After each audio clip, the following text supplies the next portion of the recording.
The Song of Ice and Fire by George R.R. Martin stands as one of the most ambitious narrative projects in modern fantasy literature. The television adaptation Game of Thrones, produced by HBO, expanded its reach, captivating a global audience.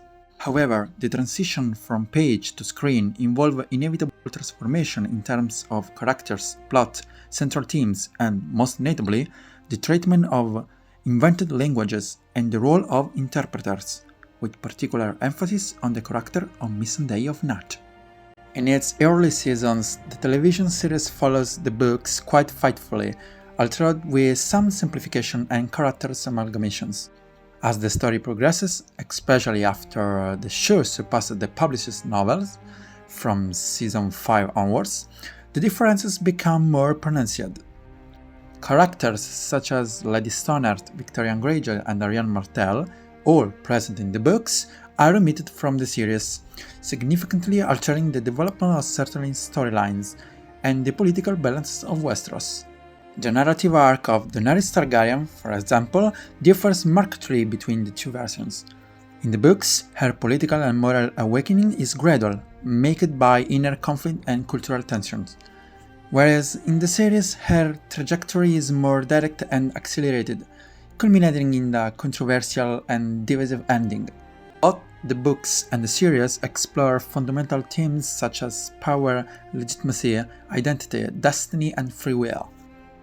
However, the novels offer a more layered reflection of the nature of history and languages itself, employing a polyphonic narrative that represents events from multiple perspectives.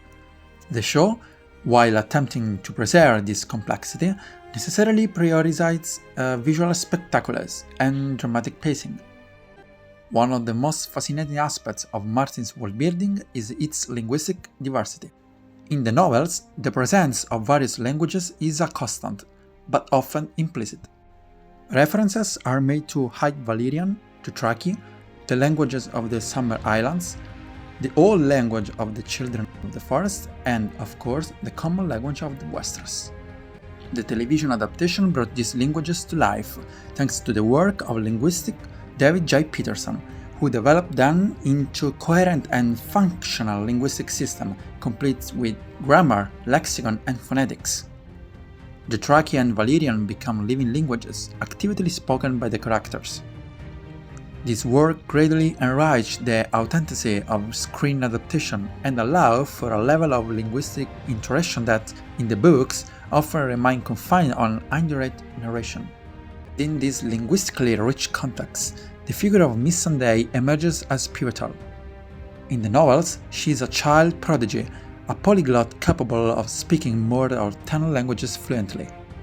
She is portrayed as quite intelligent and essential to Daenerys, particularly in her dealing with slaves and the diverse people of Essos. In the show, Missandei is depicted as a young adult and assumed a broader role, both linguistically and emotionally. She remains Daenerys' primary interpreter, but evolves into a trusted confidant and political advisor. However, her linguistic function is gradually downplayed as Daenerys becomes proficient in Valyrian. Missandei embodies the role of the interpreter not only as a linguistic mediator, but also as a cultural and ideological one. Translation, in her case, becomes an act of power. Choosing how to render a message, which word to use, implies taking a stance. In several scenes, her translations are not natural. They carry diplomatic and persuasive nuances. This aspect, more prominent in the books, invites reflection of the nature of translation and political and interpretive act.